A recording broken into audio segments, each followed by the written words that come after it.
సర్వమంగళ స్వరూపంతో ఉంటాడాయన. ఉండి అన్ని ప్రాణులకు కూడా విశేషమైనటువంటి ఉపకారం చేస్తూ ఉంటాడు. అంత గొప్పగా పరమశివుడు వెలిసినటువంటి క్షేత్రం అరుణాచలం. మనం ఎక్కడికైనా శైవ క్షేత్రానికి వెడితే ఆ శివాలయంలో ఉండేటటువంటి శివలింగం ఏది ఉంటుందో దాన్ని మాత్రమే ప్రధానమైన శివస్వరూపంగా భావన చేస్తాం.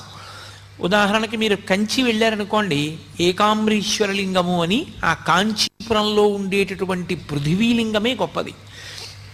ఆ పృథివీలింగ దర్శనం ప్రధానంగా చేస్తాం. మిగిలినవన్నీ కూడా పరివార దేవతలు ఇతరమైనటువంటి లింగాలు ఉంటాయి శివాలయంలో. కానీ ప్రధానమైన లింగం కాంచీపురంలో పృథివీలింగం. ఆ శివలింగాన్ని దర్శనం చేస్తాం. అరుణాచల క్షేత్రం దగ్గరికి వచ్చేటప్పటికి మాత్రం ఒక్కడే శివుడు అరుణాచలంలో ఉన్న